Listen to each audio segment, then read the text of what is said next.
Absolutely. So and maybe this is a little beyond the book, like some advice. I guess colleagues are maybe watching this live or in the library thinking, oh my goodness, the client declares their undying love for me. Well, let's not run out the room screaming. That's probably not a good strategy. Like, do you have any sense of like what we do, our place to start? Yeah. Well, Steve, were you going to go then? Or... No, I'm going to let you go first. It's a hard one. It is a hard one.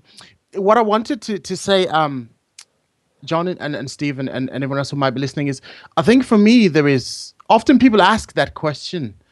But my sense is, it's not often the case that the patient or the client just walks in the room and they declare their undying love for you.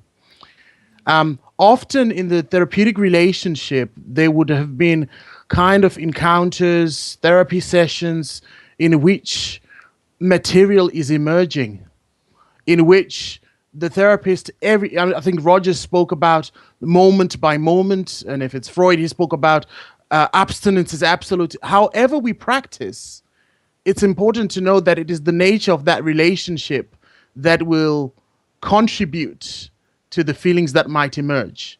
So I think if we're ethical practitioners, there's something about moment by moment, I'm noticing what's happening. I'm noticing what my own relational patterns are, and I'm aware of them. I've had therapy, I have supervision. It might be that I'm aware of what the patient's relational patterns are and how they manifest in the room, so that if something like that happened, it's not out of context. It's not just a big surprise. I think there's something to be said for that it is all interconnected to the dynamics happening in the room and what's projected, what my feelings are, what might be happening in supervision. And there is also something about tackling it head on. I think not kind of shying away from it in its clarity to what the meaning of this is, bearing in mind everything we've said about ethics and clear boundaries. And often if we think about this, I often think there are many writers that write about, the erotic transference, and it's not about, what Steve said earlier about thinking, oh, this is about me, that the patient loves me, but what is it that's happening? Who am I representing in this moment? What is it that's emerging? So for me, there's something about process to be said and timing. Yeah, very well said. Yeah?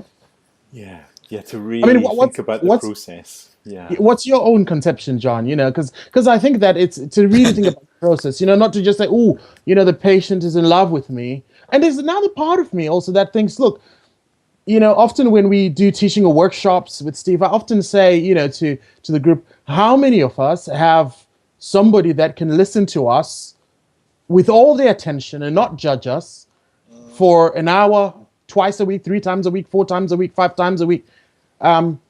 How many of us have that? Absolute attention, absolute warmth, acceptance, being non-judged. And then I say, well, it wouldn't be surprising that when we encounter that person, that feelings might arise and will arise, because it is albeit a professional relationship, it is a special relationship in which we might be working through all our pain and distress or whatever it is that's brought us to therapy.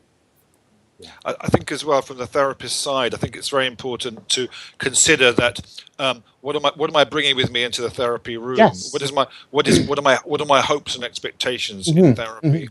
And if but if we want to be enhanced as human beings in therapy, if we're looking for fulfillment in therapy, then it's easy to fall into that trap of then being sort of seduced by the relationships we have in therapy and all of that, which is why it's so important to have personal therapy for ourselves during our lives, and to go regularly to supervision and talk these things through. And I really do like the whole notion of working in the moment with my client, working in the here and now, not sitting on stuff, not letting it be sort of dumped in the room and left, but always being aware of it, reflecting it back, wondering, sharing, all of that is so important. And there is something there in what you're saying, Steve, which we've spoken about many times and in writing the book, that all the narratives we've read about, we've heard about, where patients, clients have come in the room and confess their undying love for the therapist, that in many of them, where it resulted in a reparative process happening, the therapist was able to face it and name it and explore with the patient in a way that enabled them to recognize and realize what was happening.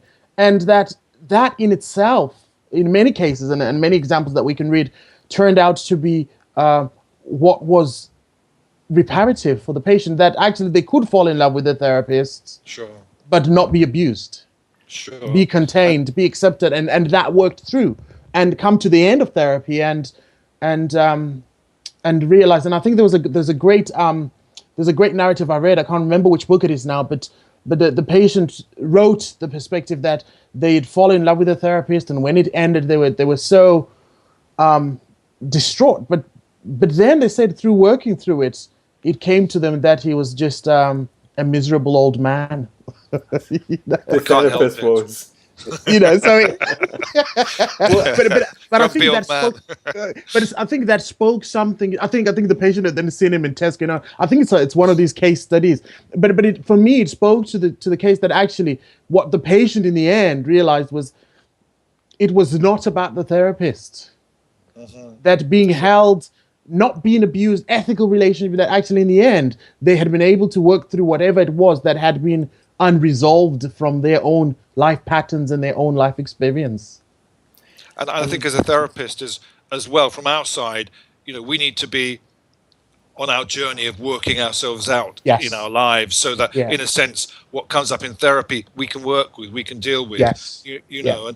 And I think particularly in relation to us, for me, I think this whole thing about love has traveled alongside the fact that I've felt more and more comfortable in my life. It's a much safer place to go for me in my life. I'm not looking for something, but so when it emerges, it's very special.